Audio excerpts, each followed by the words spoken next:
اب وقت ہے کہ آپ کو اس خطیب سے ملاقات کرواؤں جس کے ہم سب منتظر ہیں اور منتظر ہوتے ہیں۔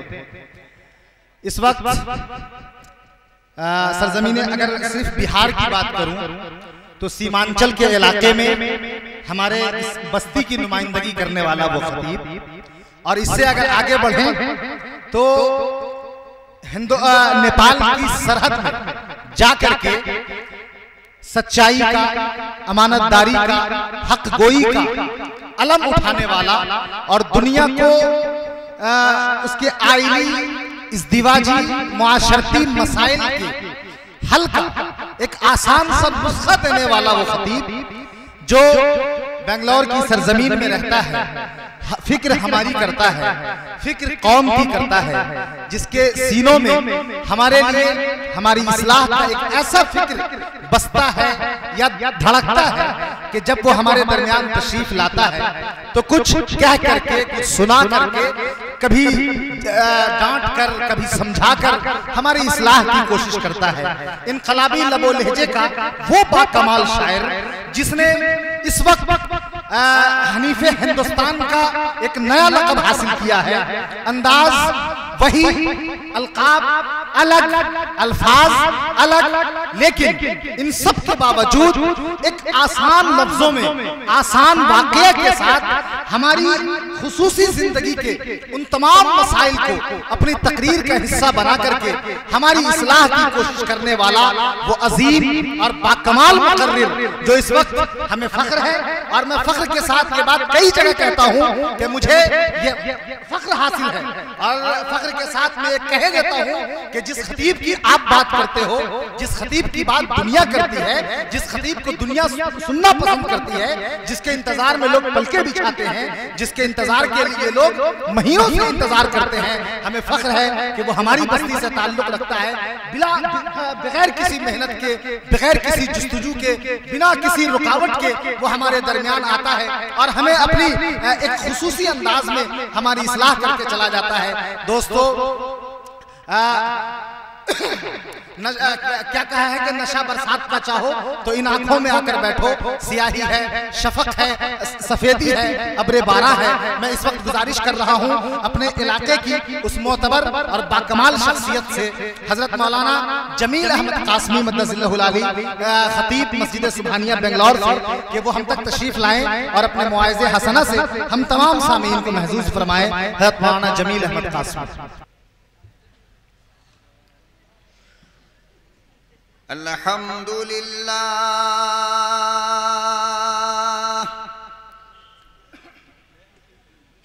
الحمدللہ نحمده ونستعینه ونستغفره ونؤمن به ونتوکل علیہ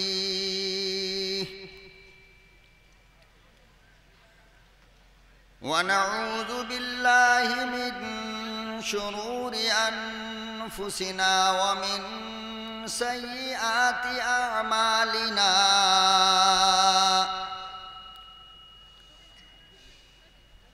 من يهده الله فلا مضل له ومن يضلله فلا هادي له ونشهد أن لا إله إلا الله وحده لا شريك له ونشهد أن سيدنا ونبينا وشفيعنا وحبيبنا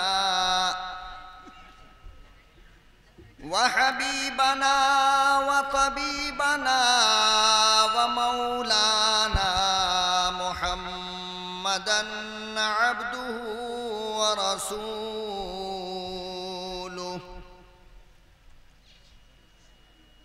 أرسله بالحق بشيرا ونذيرا وداعيا إلى الله بإذنه وسراجا منيرا.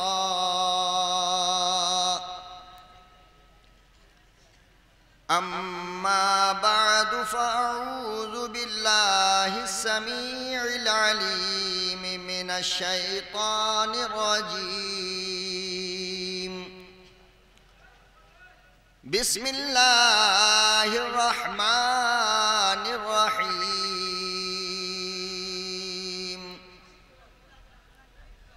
إن هذا القرآن يهدي هي أقوم. وقال النبي صلى الله تعالى عليه وسلم: إن الله يرفع بهذا الكتاب أقواما ويضع به آخرين. صدق الله وصدق رسوله النبي الكريم، ونحن على ذلك لمن الشاهدين والشاكرين، والحمد لله رب العالمين. اللهم صل على محمد وعلى آل محمد كما صليت على إبراهيم وعلى آل إبراهيم إنك حميد مجيد.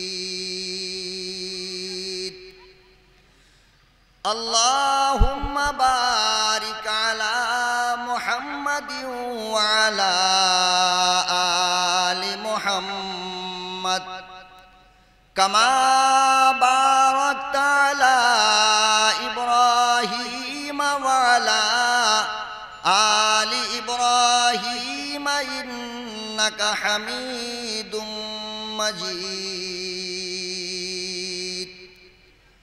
صدق الله مولانا العلي العظيم، وصدق رسوله النبي الكريم، ونحن على ذلك لمن الشاهدين والشاكرين، والحمد لله رب العالمين.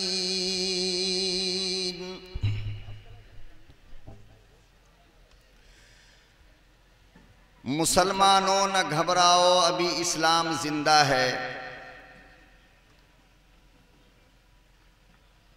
مسلمانوں نہ گھبراؤ، ابھی اسلام زندہ ہے.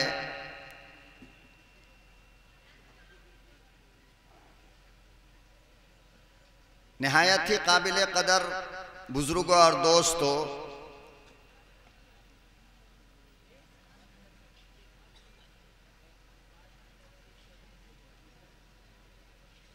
اپنوں میں گفتگو کرنا میں سمجھتا ہوں کہ سب سے مشکل کام ہوتا ہے. آپ حضرات کا ذوق، آپ حضرات کا شوق اور آپ حضرات کی دعائیں شاید میرے کام آ جائے اور میں کچھ باتیں آپ حضرات کے سامنے رکھ سکوں.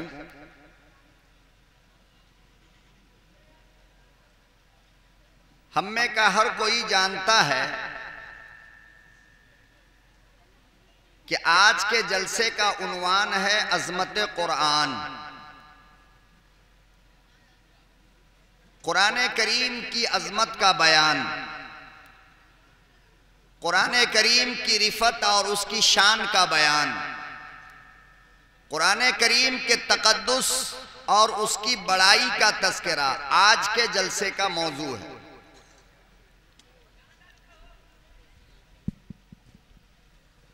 اس کو سمجھانے کے لیے کہ اللہ کے کلام کا مقام کیا ہے،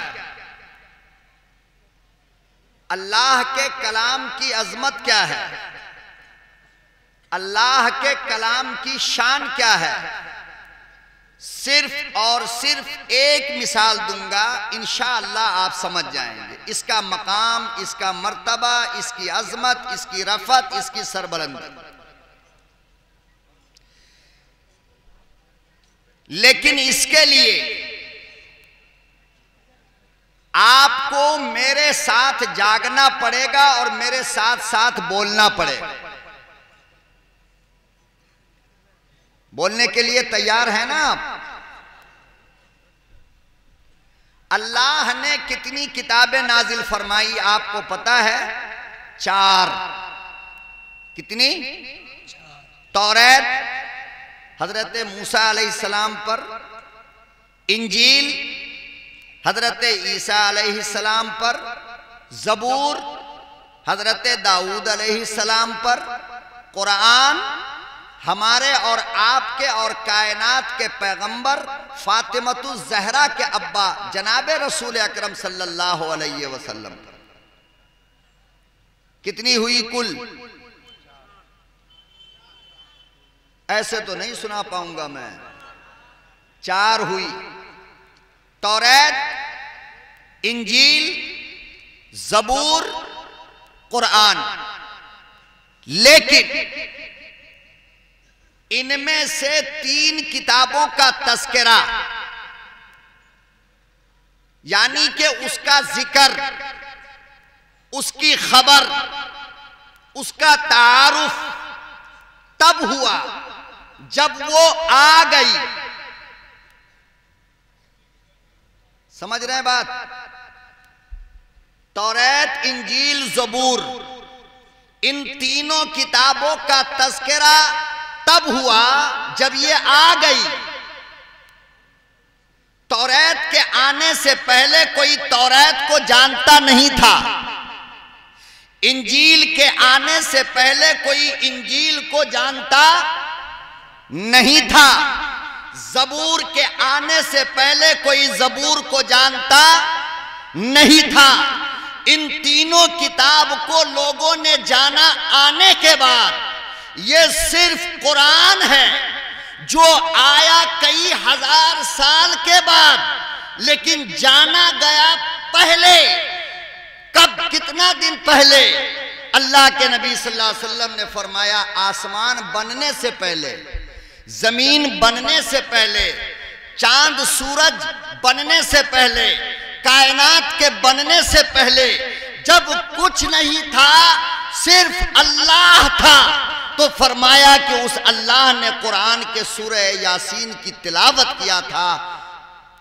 پتہ یہ چلا کہ قرآن آیا ہے بعد میں، اس کا ذکر ہو گیا پہلے.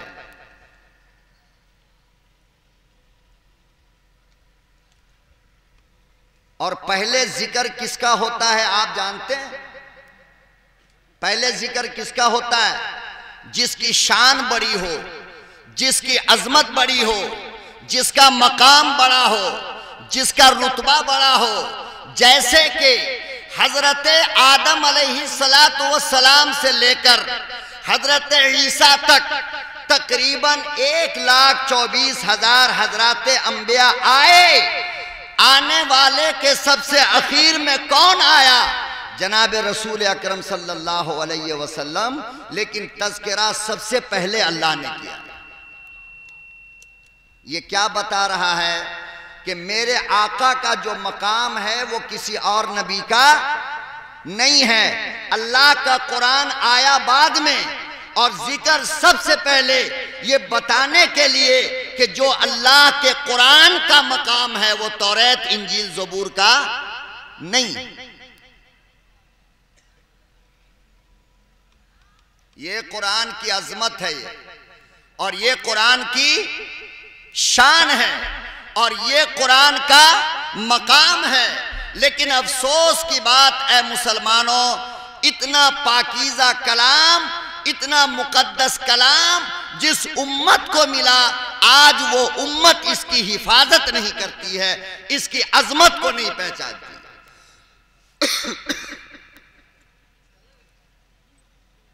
آج ہم اس کی بے حرمتی کر رہے ہیں، آج ہم اس کی بے ادبی کر رہے ہیں. آج ہمارے دلوں سے اس کی عظمت نکل گئی، آج ہمارے دلوں سے اس کا مقام نکل گیا، آج ہمارے دلوں سے اس کا ادب نکل گیا.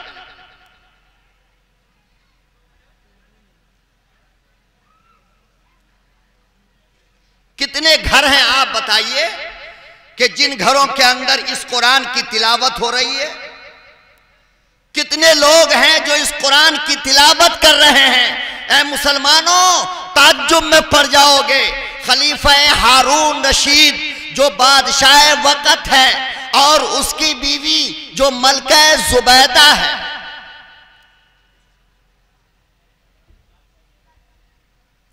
ہارون رشید کو تو جانتے ہو نا، ہر کوئی جانتا ہے، بادشاہ گزرا ہے، اور ان کی بیوی جو ہے وہ ملکہ زبیدہ۔ ملکہ زبیدہ کے محل میں 300 عورتیں تھیں۔ کتنی؟ بولو، 300 عورتیں۔ نوکرانی کیوں رکھی گئی تھی؟ وہ کیوں رکھی گئی تھی پتہ ہے آپ کو؟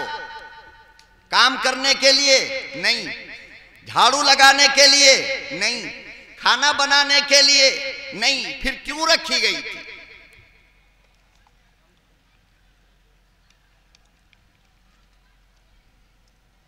تین 300 کھانا بنانا ان کا کام نہیں، جھاڑو لگانا ان کا کام نہیں، بستر ڈالنا ان کا کام نہیں، پھر کیوں رکھا تھا ان کو ملکہ زبیدہ نے، بادشاہ کی بیوی نے؟ اللہ اکبر و کبیرہ کتابوں میں لکھا ہوا موجود ہے کہ ملکہ زبیدہ نے ان 300 عورتوں کو جو رکھا تھا، ان میں ایک عورت بھی ایسی نہ تھی جو اللہ کے قرآن کی حافظہ نہ ہو۔ 300 عورتیں اللہ کے قرآن کی حافظ تھی۔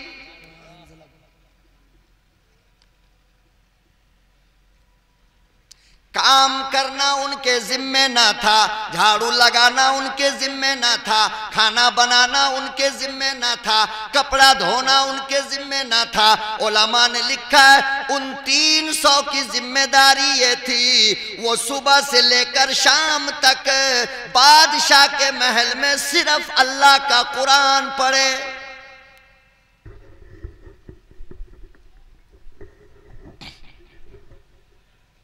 کلام مقدس کی تلاوت کے لیے ان کو رکھا گیا تھا، کلام مقدس کی تلاوت کے لیے ان کو پالا گیا تھا، ان کو مہینہ دیا جاتا تھا۔ یہ بادشاہ وقت کی بیوی ہے، یہ شہنشاہ زمانہ کی بیوی ہے، یہ ملکہ زبیدہ اربوں پتی کی اولاد ہے، بادشاہ وقت کی بیوی ہے، لیکن اللہ کے قرآن سے اتنا پیار ہے، اتنی محبت ہے، خود تو تلاوت کرتی ہے، نماز تہجد میں پڑھتی ہے، اللہ کا قرآن پڑھتی ہے، اتنی چاہت ہے۔ نوکرانی جو رکھی گئی وہ تمام کی تمام نوکرانی بھی حافظ رکھی گئی۔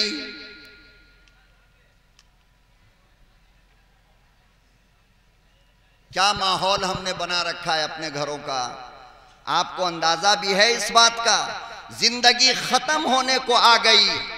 ماں کے جہیز میں جو قرآن ملا تھا، آج تک اس قرآن کو کھول کر نہ ماں نے دیکھا، نہ باپ نے دیکھا، نہ بہن نے دیکھا، نہ بیٹی نے دیکھا، کسی نے نہیں۔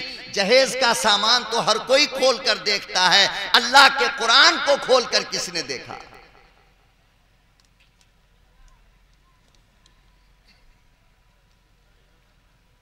بلکہ حالت یہ ہو گئی کہ جہیز میں سب سے پہلا نام قرآن کا آتا ہے۔ آتا نہیں آتا؟ ارے بھائی، جہیز کے رجسٹر میں سب سے پہلے کیا لکھا جاتا ہے؟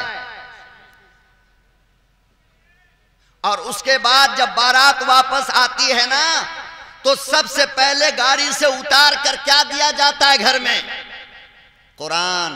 لیکن قرآن کو لے جا کر اوپر طاق پہ ڈال دیا جاتا ہے، صندوق کی چیکنگ چلتی ہے، کیا دیا کیا نہیں دیا، قرآن کوئی نہیں کھولتا۔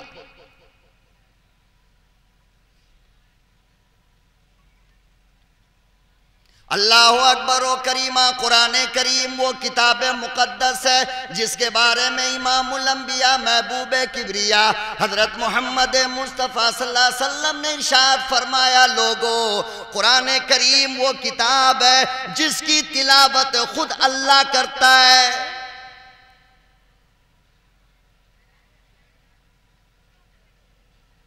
اللہ سورہ رحمان کی تلاوت کرتا ہے، اللہ سورہ یاسین کی تلاوت کرتا ہے۔ مشکات کی روایت موجود ہے، جنتی جنت میں ہوں گے، تمام نعمتوں سے فائدہ اٹھا لیا، اللہ پاک جنتیوں کو بلائیں گے، سارے جنت والے اکٹھے ہوں گے، اس میں ہم بھی ہوں گے، آپ بھی رہو گے، عورتیں بھی ہوں گی، مرد بھی ہوں گے، بادشاہ بھی ہوگا، وزیر بھی ہوگا، غریب بھی ہوگا، فقیر بھی ہوگا، یتیم بھی ہوگا، چھوٹا بھی ہوگا، بڑا بھی ہوگا، تمام جنتی لوگ ہوں گے۔ اور کون ہوگا؟ بولو تو، اور کون لوگ ہوں گے وہاں؟ آپ نہیں ہوں گے؟ ارے آپ جنت میں نہیں ہوں گے؟ کم سے کم اب تو کہو انشاءاللہ یار، جنت میں ہوں گے نہیں انشاءاللہ ہم لوگ؟ تو ہم سب لوگوں کو اللہ جمع کرے گا ایک جگہ، اور جنت میں بلا کر کے اللہ فرمائے گا، اے میرے بندو بتاؤ تم کو جنت کے گانے کیسے لگے؟ جنت کے درختوں سے جو میوزک آ رہی تھی وہ کیسا لگا؟ جنت کے پتوں سے جو سنگیت کی آواز آ رہی تھی کیسی لگی؟ تو جنتی لوگ کہیں گے اللہ مزہ آ گیا۔ کیا کہیں گے؟ بولو نا، بولو نا، تھوڑا بولو نا، کیا کہیں گے؟ ارے آپ کیا کہو گے؟ ہم کیا کہیں گے؟ ارے جنت ہماری تو ہے، کسی اور کے باپ کی ہے کیا؟ تو ہم ہی لوگ کہیں گے نا اللہ میاں مزہ آ گیا۔ کہو انشاءاللہ، ہم میں کا ہر کوئی جنت میں جائے گا، کہو انشاءاللہ۔ کیوں نا امید ہوتے ہو اتنا؟ ٹھیک ہے ہم نے گناہ کیا، انکار نہیں ہے، لیکن میرے نبی نے فرمایا کہ مسلمان اتنا گناہ کرے، اتنا گناہ کہ پوری دنیا اس کے گناہ سے بھر جائے، پوری دنیا کی زمین اس کے گناہ سے بھر جائے، اور گناہ کرے، پھر اس کے اوپر رکھتا جائے، یہاں تک کہ اس کا گناہ آسمان تک پہنچ جائے۔ اب بتاؤ ہے تم میں سے کسی کو ہمت جو اتنا گناہ کر لے؟ ہے؟ ارے اپنے گناہ سے پوری دنیا بھر دو گے؟ بولو، میرے آقا کیا کہہ رہے ہیں؟ ایک بندہ اتنا گناہ کرے کہ اس کے گناہ سے پوری دنیا کی زمین بھر جائے، اور پھر اتنا گناہ ہو کہ اس کے اوپر جب تہ لگے تو اس کا گناہ آسمان تک چلا جائے۔ اتنا گناہ کرنے کے بعد ایک مرتبہ رات کو اٹھا، وضو کیا، تہجد کے لیے 2 رکعت نماز کی نیت باندھی، ایک بار سجدے میں جا گیا، 2 قطرے آنسو کے گرا کر کے بس اتنا کہا، میرے اللہ توبہ، مجھے معاف کر دے۔ تو حدیث پاک میں آتا ہے جناب رسول اللہ صلی اللہ علیہ وسلم نے فرمایا کہ تیرے یہ آنسو زمین پر بعد میں گریں گے، توبہ تیری اللہ پہلے قبول کرتا ہے۔ سارے گناہ اللہ پہلے معاف کرتا ہے۔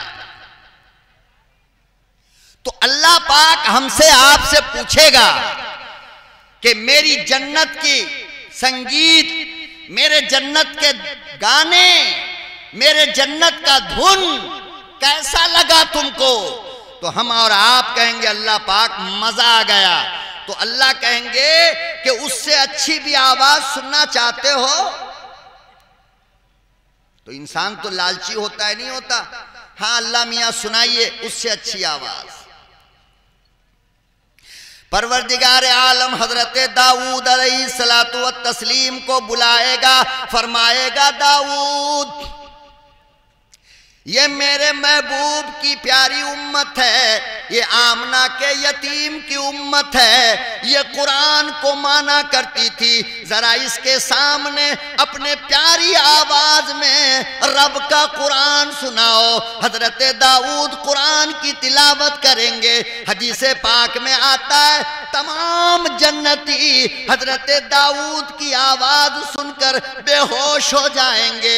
جب ہوش آئے گا 200 سال کی مدت گزری ہوگی۔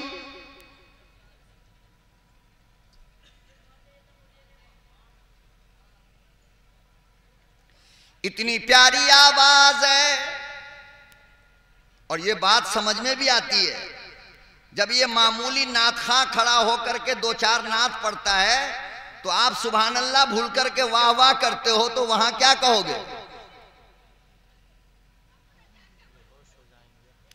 200 سال تک بے ہوش رہیں گے۔ کتنے دن؟ اور خدا کی قسم کھا کر کہتا ہوں، میں تمہارے گود کا کھیلا ہوا بچہ ضرور ہوں، لیکن جو باتیں کہہ رہا ہوں اسے گیڑے باندھ لو۔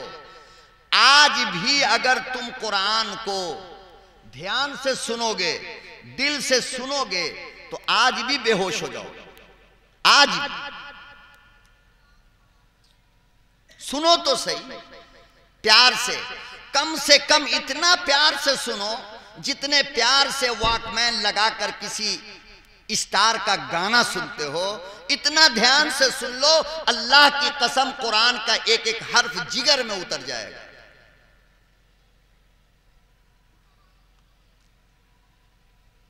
سمجھنے کی کوشش کرو۔ یہ پروگرام، یہ جلسے کوئی تماشے کے لیے نہیں کیے جاتے، بلکہ آپ کی زندگی میں انقلاب پیدا کرنے کے لیے، آپ کی زندگی کو بدلنے کے لیے، آپ کی زندگی کو چینج کرنے کے لیے یہ پروگرام کیے جاتے ہیں، جس کو ہم لوگ عرس سمجھتے ہیں، تماشا سمجھتے ہیں۔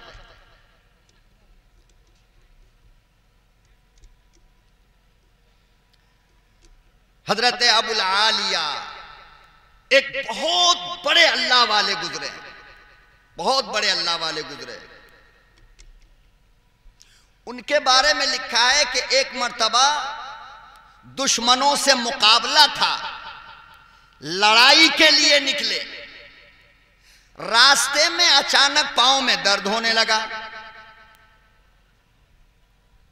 آپ پریشان تو نہیں ہو رہے ہو؟ جانے کا موڈ تو نہیں ہے؟ سننا چاہتے ہیں نا دل سے؟ اچانک راستہ چلتے ہوئے پاؤں میں درد ہونے لگا۔ جب ڈاکٹر کو دکھایا، ڈاکٹر نے ہاتھ لگا کر چیک کیا تو کہا کہ حضرت آپ کے ہڈی میں انفیکشن ہو گیا ہے اور اندر سے آپ کا گوشت گل رہا ہے، لہٰذا کسی بھی حالت میں دونوں پاؤں کاٹنا پڑے گا۔ مولانا شاہد صاحب، دونوں پاؤں کاٹنا پڑے گا۔ حضرت ابو العالیہ نے کہا کہ ٹھیک ہے بھائی، موت سے بہتر ہے بغیر دونوں پاؤں کے رہنا، کاٹ لو، کوئی بات نہیں۔ تو ڈاکٹر نے کہا کہ پاؤں کاٹنے سے پہلے بے ہوش ہونے کا آپ کو دوا دیا جائے گا، اور وہ دوے میں نشہ ہوگا جس سے آپ بے ہوش ہو جاؤ گے اور پھر آپ کے پاؤں کو کاٹے جائیں گے۔ تو حضرت ابو العالیہ اللہ کا دیوانہ، قرآن کا عاشق کہنے لگا ڈاکٹر صاحب اگر میں آپ کو اس سے اچھی ایک دوا بتاؤں جس سے میں بے ہوش ہو جاؤں گا تو کیسا رہے گا؟ ڈاکٹر نے کہا بھئی آپ جیسے بھی بے ہوش ہو سکتے ہو جاؤ، ہم تو چاہتے ہیں کہ آپ کو تکلیف نہ ہو، اسی لیے بے ہوش کرنا چاہتے ہیں ہم آپ کو، آپ اگر کسی طرح بے ہوش ہونا چاہتے ہو جاؤ۔ اللہ اکبر و کبیرہ۔ حضرت ابو العالیہ 100 سال کا بوڑھا کہنے لگا ڈاکٹر صاحب جب میری ہڈی کاٹنے کا نمبر آئے، جب میرے پاؤں کاٹنے کا ارادہ کرو تو ایک اچھا قرآن پڑھنے والا طالب علم میرے پاس لا کر کھڑا کر دو۔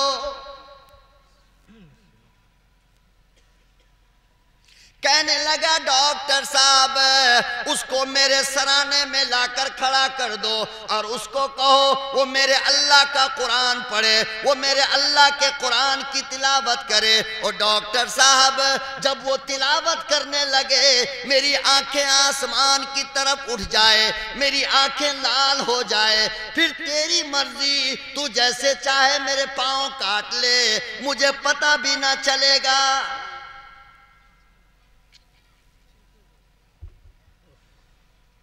پوری ذمہ داری کی باتیں کر رہا ہوں، میرے پاس کتابیں موجود ہیں، آؤ میں کتاب اٹھا کر تمہیں دکھاتا ہوں، بتاتا ہوں، سناتا ہوں۔ لکھا ہے کتاب کے اندر حضرت ابوالعالیہ کے سرانے میں ایک حافظ آیا، قرآن کی تلاوت کرنے لگا۔ حضرت ابوالعالیہ سنتے سنتے مست ہو گئے، ڈاکٹر نے دونوں پاؤں کاٹ لیے۔ حضرت ابوالعالیہ کہنے لگے او ڈاکٹر صاحب آؤ، اب قرآن کا نشہ میرے سر پہ چڑھ گیا، میرے پاؤں کاٹو۔ ڈاکٹر کہنے لگا وہ تو کٹ چکا۔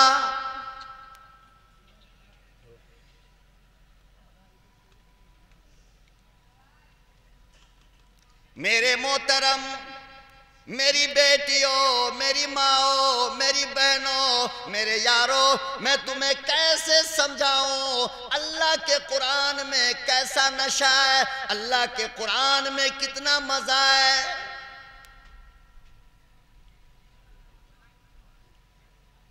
داماد مصطفیٰ حسنین کریمین کا ابا جناب فاطمۃ الزہرا کا شوہر حضرت علی کہتے ہیں لوگو جب تم یہ چاہتے ہو میں اللہ سے باتیں کروں تو نماز میں لگ جایا کرو، اور جب تمہاری تمنا یہ ہو، تمہارا شوق یہ ہو اللہ مجھ سے باتیں کرے تو قرآن پڑھنے لگو۔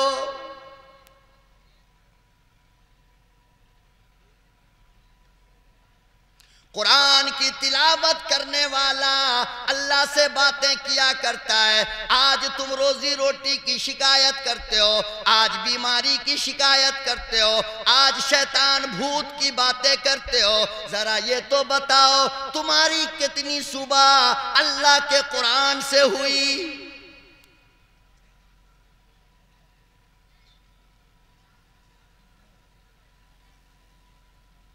آج بھی اللہ کا کلام ویسا ہی معجزہ ہے، آج بھی اللہ کے کلام میں وہی لطف ہے، وہی مزہ ہے جو جنت میں ہوگا۔ اللہ پاک فرمائیں گے داؤد میرے قرآن کی تلاوت کر۔ حضرت داؤد علیہ السلام جنت میں قرآن پڑھیں گے تو جنتی لوگ بے ہوش ہو جائیں گے، ہوش آئے گا 200 سال کے بعد۔ کتنے دن میں؟ زور سے بول دو ایک بار۔ 200 سال کے بعد اللہ پاک پوچھیں گے جنتیوں سے کیا ہوا؟ کہا اللہ میاں اتنا مزہ آیا کہ بے ہوشی ہو گئی۔ کہا اچھا اس سے بھی اچھی آواز میں سنو گے؟ اس سے بھی اچھی آواز میں سنو گے؟ تو ہم تو لالچی ہیں، ہاں ہاں کیوں نہیں، سنائیے۔ پروردگار عالم اشارہ کرے گا ادھر امام الانبیاء محبوب کبریا مدنی کریم صلی اللہ علیہ وسلم کھڑے ہیں۔ اللہ پاک ارشاد فرمائیں گے او آمنہ کے در یتیم، او فاطمۃ الزہرا کے ابا، حسنین کریمین کے نانا، ذرا میرے قریب آؤ، اپنی امت کو نبوت والی زبان سے اللہ کا قرآن سناؤ۔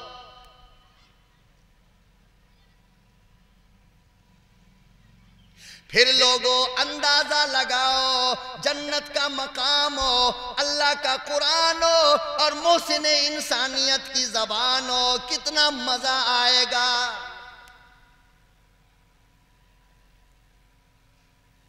حدیث پاک میں آتا ہے جناب رسول اللہ صلی اللہ علیہ وسلم نے ارشاد فرمایا محسن انسانیت تلاوت کریں گے یاسین والقرآن الحکیم،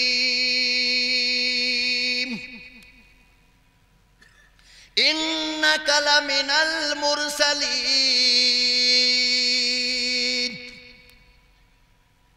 امام الانبیاء محبوب کبریا حضرت محمد مصطفیٰ صلی اللہ تعالی علیہ وسلم سورہ یاسین کی تلاوت کریں گے، جنتی بے ہوش ہو جائیں گے۔ کتنے سال؟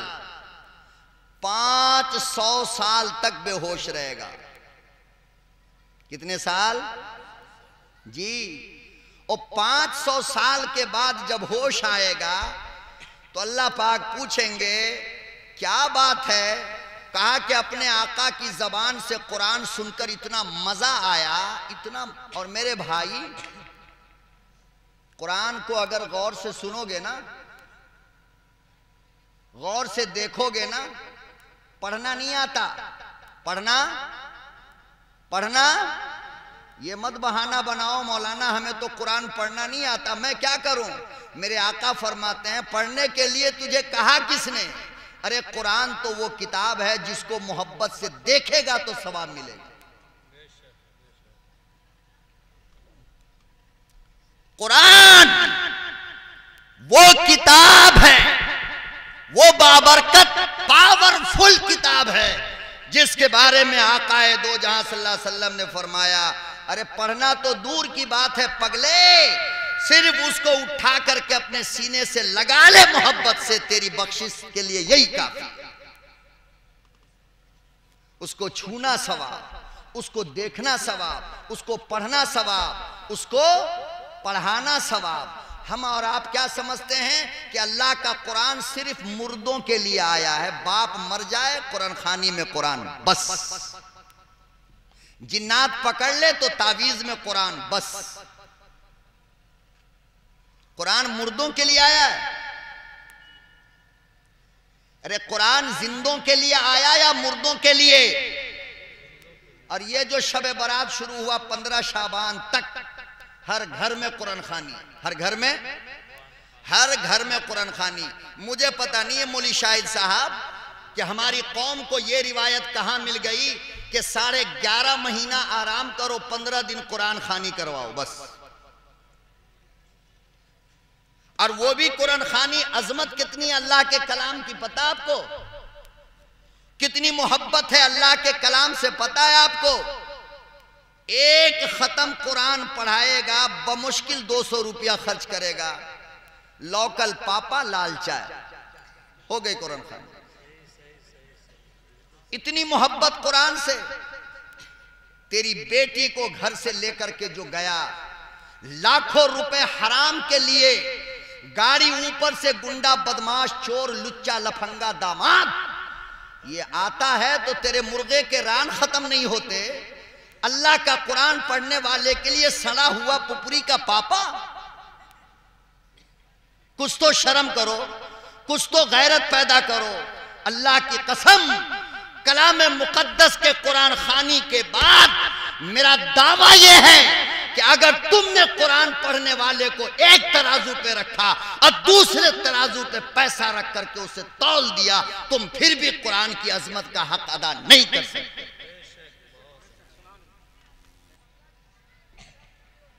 بکرا داماد کھائے اور بیل کی ہڈی قرآن خوانی والا، تمہیں شرم آنی چاہیے، تمہیں حیا آنی چاہیے۔ اتنی عظمت قرآن کی، اتنا پیار قرآن سے، اتنی محبت اللہ کے کلام سے کرتے ہو۔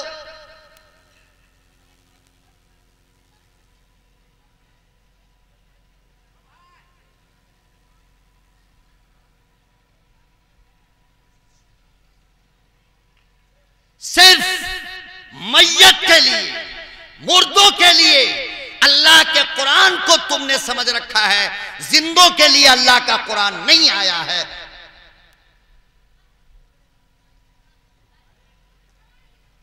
ورنہ اس قرآن میں تو خدا کی قسم اتنی لذت ہے، اتنا مزہ ہے آج بھی، کہ اگر دل سے پڑھو گے نا، کلیجے سے لگا لو گے نا۔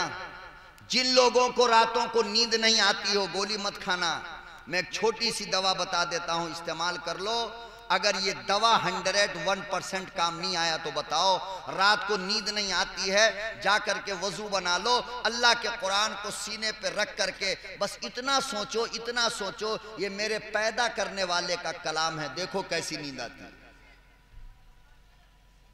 قرآن کل بھی زندہ تھا، آج بھی زندہ ہے، قیامت تک زندہ رہے گا۔ یہ وسیم رضوی جیسے کتنے کتے آئیں گے، دم ہلا کے چلے جائیں گے، کوئی فرق پڑنے والا نہیں۔ عجیب پاگل ہے مولی شاہدی، یہ پاگل کو اتنی بھی کھوپڑی نہیں ہے۔ یہ کہتا کیا ہے معلوم؟ قرآن میں 26 آیت غلط ہے۔ کیا کہہ رہا ہے؟ بولو، جانے کا ارادہ ہے تو بول دو، میری بھی آواز گڑبڑ ہے، میں بھی پریشان ہوں۔ کتنی آیت؟ اور کہتا کیا ہے بیہودہ؟ کہ ان 26 آیتوں کو قرآن سے مٹا دو۔ قرآن سے؟ ارے پگلا کا بچہ پگلا، چل ہم نے پورے ہندوستان میں جتنا قرآن ہے، ہر قرآن سے 26 آیت کو ہم نے ہٹا دیا، اور پورے ہندوستان میں ہم نے جب دوبارہ قرآن چھپا ان 26 آیتوں کو ہٹا دیا۔ چلو مان گئے، لیکن اس الو کے بچہ کو اتنا تو سمجھنی چاہیے کہ جس کے سینے میں قرآن لکھا ہوا ہے اس کے سینے سے کیسے مٹائے گا 26 آیت کو؟ بولو، مٹے گا؟ ارے کاغذ پہ نہ مٹائے گا، لیکن یہاں جو اندر میموری میں پیک ہے وہاں کیسے مٹے گا؟ اسی لیے میرا دعویٰ یہ ہے کہ پوری دنیا کی طاقت مل کر اگر قرآن کا ایک نقطہ مٹانا چاہے، قیامت تو آ سکتی ہے مگر نقطہ نہیں۔ ارے یار گلگلہ منہ میں رکھے ہو کا، بولو نا زور سے بھائی، مٹے گا؟ آیت تو بہت دور کی بات ہے، آیت تو، اور اگر کوئی مٹانے کی کوشش کیا تو مولانا تو بعد میں جائیں گے جھگڑا کرنے کے لیے۔ ایک کھجور کے پیڑ پر تاری چھوڑانے کے لیے جو مسلمان کا بچہ چڑھا ہے نا، اگر اس کو پتا چل جائے کہ میرے درخت کے نیچے سے وہ کمینہ گزر رہا ہے، وہ وہیں سے چھلانگ مار کر اس کی گردن اڑا دے گا، چاہے ایک وقت کی نماز نہ پڑھتا۔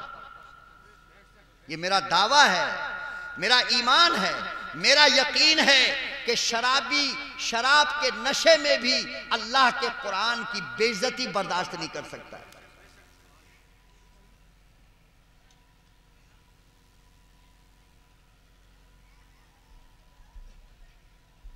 صرف محبت سے دیکھو، عقیدت سے چوم لو، پیار سے چھو لو، پڑھنے والے کو سن لو۔ اللہ کے نبی فرماتے ہیں کہ تجھے اتنا ہی ثواب ملے گا جتنا پڑھنے والے کو ملتا ہے۔ مولانا فضل رحمہ گنج مراد آبادی بہت بڑے اللہ والے گزرے ہیں، علماء جانتے ہیں۔ ان کا ایک مرید تھا منشی، ڈاک منشی، ان کا کام تھا ڈاک بانٹنا۔ یہ کسی گاؤں میں ڈاک بانٹنے کے لیے جا رہے تھے، ڈاک بانٹ کر کے جب واپس آئے تو دیکھا کہ جنگل میں ایک پیڑ کے نیچے ایک جنازہ رکھا ہے اور اس جنازے کے پاس 2 آدمی بیٹھے ہیں۔ کتنے؟ کیوں بھاگ رہے ہو میرے بھائی؟ بیٹھ جاؤ، کل سے نہیں ملے گی یہ باتیں، بتا دے رہا ہوں۔ کتنے بیٹھے ہیں؟ 2 آدمی بیٹھے ہیں صرف۔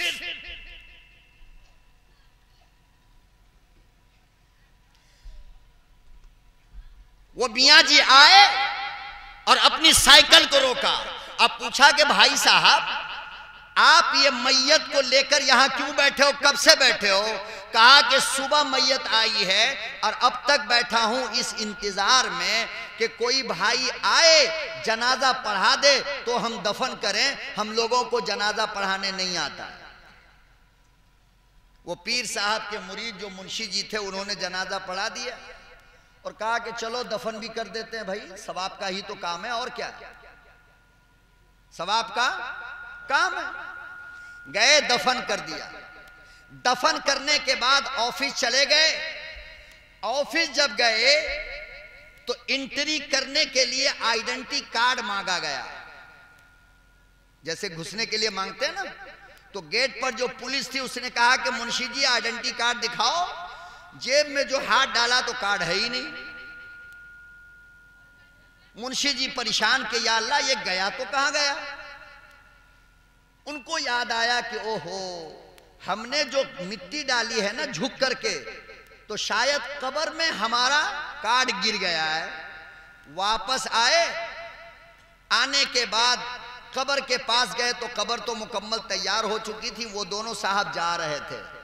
منشی جی نے جا کر کے کہا کہ بھائی ایسا لگتا ہے کہ میرا آئیڈینٹی کارڈ قبر میں گر گیا ہے، اگر آپ کی اجازت ہو تو میں قبر کھود کر وہ کارڈ نکال لوں۔ اللہ اکبر و کبیرہ، دونوں نے اجازت دے دی۔ منشی جی قبر کے قریب آئے اور قبر کو کھودا گیا۔ منشی جی نے جو منظر دیکھا بالکل بے ہوشی کے عالم میں آ گئے۔ منشی جی نے دیکھا ابھی میت کو دفن کر کے گھنٹہ 2 گھنٹہ نہیں گزرا ہے، جب مٹی کو ہٹایا گیا پوری کی پوری قبر گلاب کے پھولوں سے بھری ہے۔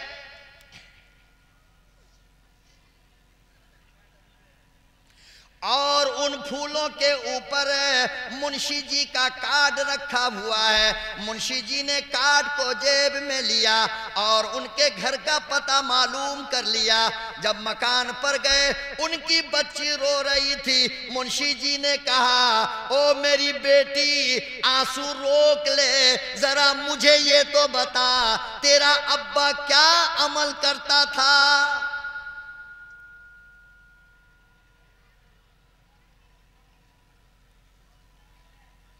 آؤ میرے یارو، میرے بھائیوں، میرے بزرگوں، جھولی پھیلا کر اللہ پاک سے قرآن کی دولت کی بھیک مانگو، دنیا بھی سنور جائے گی، آخرت بھی بن جائے گی۔ منشی جی نے کہا بیٹی تیرا ابا تہجد پڑھا کرتا تھا؟ کہا نہیں نہیں۔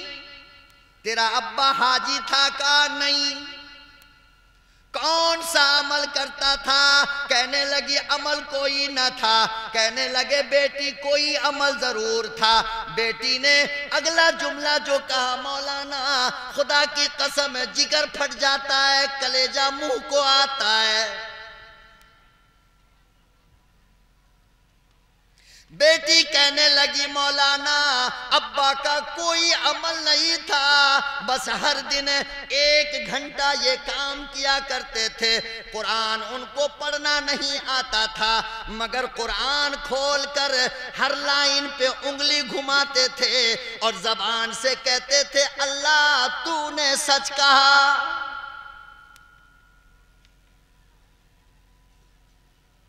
پڑھا؟ بولو پڑھا؟ نہیں۔ عقیدت محبت کلام مقدس سے اتنی تھی کہ روزانہ کھول کر بیٹھ جاتے اور اس پہ اپنی انگلی پھیرتے تھے اور کہتے تھے اللہ تو نے جو کچھ کہا سچ کہا۔ اس کے بدلے میں اللہ نے ان کی قبر کو دنیا والوں کے سامنے دکھایا کہ قرآن کی عظمت جس کے دل میں ہو ہم ان کی قبر کو پھولوں سے بھر دیتے ہیں۔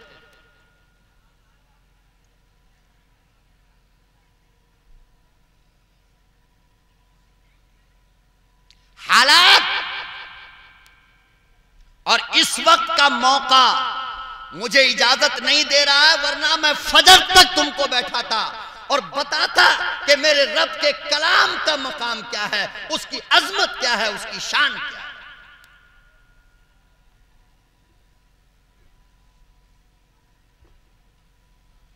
تو اللہ پاک جنتیوں سے فرمائیں گے 500 سال کے بعد جب ہوش آئے گا تو اللہ پاک فرمائیں گے کہ اس سے اچھی بھی آواز میں سنو گے؟ تو ہم اور آپ کہیں گے اللہ میاں کیوں نہیں۔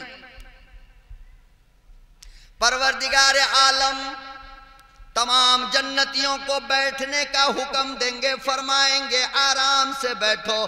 سارے جنتی بیٹھ جائیں گے، ہم بھی بیٹھ جائیں گے، تم بھی بیٹھ جاؤ گے، اور پھر خود اللہ پاک سورہ طٰہٰ کی تلاوت کرے گا. طٰہٰ ما انزلنا علیک القرآن لتشقی.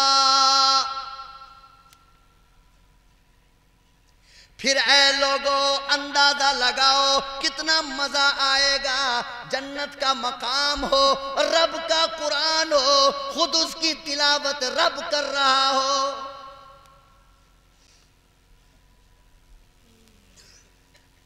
اور یاد رکھو مسلمانوں, اگر جہنم کی آگ سے بچنا چاہتے ہو, قبر کے آگ سے بچنا چاہتے ہو, حشر کی آگ سے بچنا چاہتے ہو, تو قرآن کریم سے محبت کے سوا کوئی دوسرا راستہ نہیں, کوئی راستہ نہیں. ہندوستان کے اندر ایک آدمی گزرا ہے ہندو, جس کا نام ہے پنڈت نول کشور. کیا نام ہے؟ پنڈت نول کشور. ہندو ہے یا مسلمان ہے؟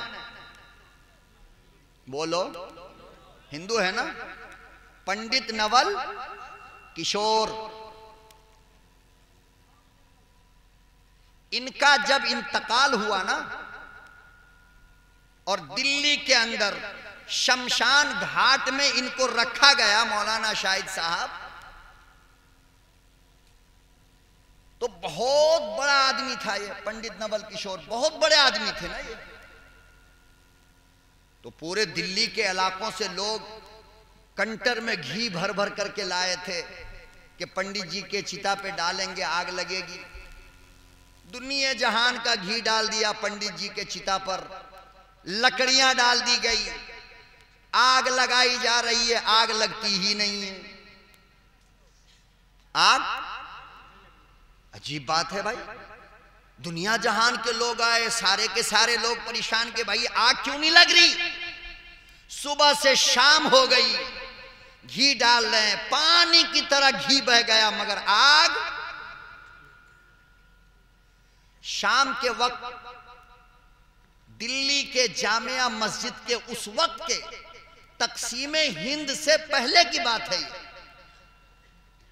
جو امام بخاری تھے ان کے پنڈت نول کشور دوست تھے, بہت گہرے, بہت گہرے دوست تھے. امام بخاری کو پتہ چلا, امام بخاری خود چل کر شمشان گھاٹ آئے اور کہا کہ او لوگو, پنڈت جی چلے جاؤ, پورے انڈیا نہیں پوری دنیا کا گھی ڈال دو گے, آگ لگنے والی نہیں ہے, چلے جاؤ. کہا کیوں؟ تو امام بخاری نے واقعہ سنایا ہے دلی کے شمشان گھاٹ کے اندر کھڑے ہو کر. کیا واقعہ؟ پنڈت نول کشور کا ایک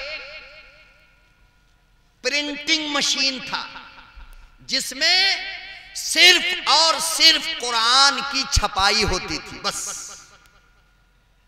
دوسری کوئی کتاب ان کے یہاں چھپتی نہیں تھی. مالک کون ہے؟ ہندو. چھپائی کیا ہو رہی ہے؟ زور سے بولو نا, پیچھے تک بولو. تھوڑا اور ٹائم سننا ہے یا نہیں سننا ہے, یا ختم کر دیں ہم؟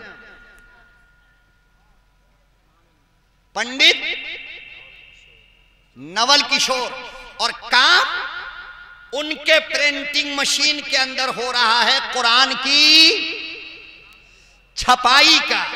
تو یہ کون سی بڑی بات ہے بھائی, یہاں تک تو سمجھ میں نہیں آ رہا ہے. آگے سنو. امام بخاری نے کہا کہ پنڈت جی کے یہاں قانون یہ تھا کہ جس کمرے کے اندر قرآن کی جلد باندھی جاتی تھی نا, قرآن کی جلد باندھی جاتی تھی نا, اس کمرے کے اندر مولی شاہد کسی کو چپل پہن کر جانے کی اجازت نہیں تھی. یہ کیا تھا؟ یہ کیا تھا؟ قرآن کا ادب, قرآن کی محبت. اور دو لوگ ان کی فیکٹری میں صرف اس لیے رکھے گئے تھے کہ پورے فیکٹری کے اندر جہاں کہیں بھی کلام مقدس کا کوئی پھٹا ہوا ٹکڑا گرا ملے اس کو باوضو ہو کر کے اٹھائے اور سارے ٹکڑے کو لے جا کر کسی پاک مٹی میں دفن کرے. یہ دو کام ہوتا تھا ان کی پرنٹنگ مشین میں. اللہ اکبر و کبیرہ. امام بخاری رحمت اللہ علیہ نے فرمایا او شمشان گھاٹ والو، او پنڈت جی، میرا عقیدہ یہ ہے، ہم مسلمانوں کا ایمان یہ ہے کہ جس کے دل میں قرآن کی اتنی عظمت ہو اسے آگ نہیں جلا سکتی.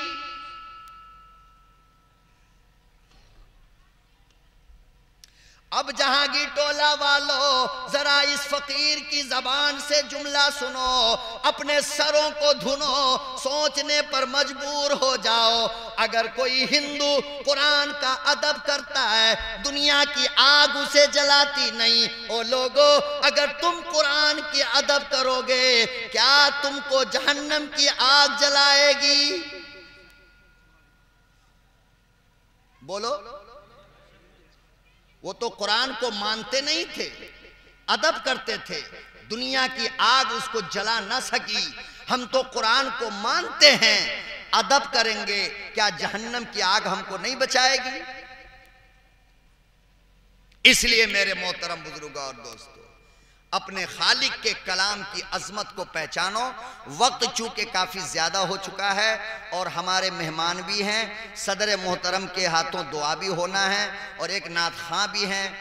میں آپ حضرات سے بخوشی اجازت چاہتا ہوں.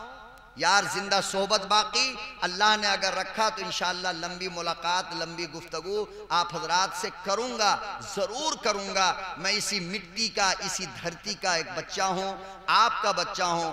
آپ سے ہاتھ جوڑ کے گزارش کرتا ہوں، ایک عادت بنا لو، اپنے گھر میں اللہ کے کلام کی تلاوت کی عادت بناؤ. اپنے بچوں کو قرآن کی تعلیم اور قرآن کے زیور سے اپنی بچیوں کو آراستہ کرو. لکھا ہے کتابوں میں کہ پہلے زمانے میں جب لڑکیاں بالغ ہوتی تھی، بڑی ہوتی تھی، تو اپنے ہاتھوں سے قرآن لکھنا شروع کرتی تھی. کب تک؟ جب تک کہ اس کی شادی نہ ہو. قرآن لکھتی تھی اور اس قرآن کے اوپر سونے کا جلد باپ چڑھوا دیتا تھا اور وہی قرآن اس بیٹی کو جہیز میں ملتا تھا. یہ اس بات کی علامت ہوتی تھی کہ بیٹی قرآن پڑھی ہے. کاش ہماری بیٹی بھی یہی رول ادا کرے. ہماری بیٹی بھی ادھر ادھر وقت ضائع اور برباد کرنے سے بہتر ہے اللہ کے قرآن کو لکھنا شروع کرے. اپنے بابا کو نصیحت کر دے، ابا اماں جب میرے جہیز میں قرآن دو گی نا، میرے ہاتھ کا لکھا ہوا قرآن دو گی. خدا کرے ہمارے گھروں میں ایسی بیٹیاں پیدا ہو جائے. وآخر دعوانا ان الحمدللہ رب العالمین.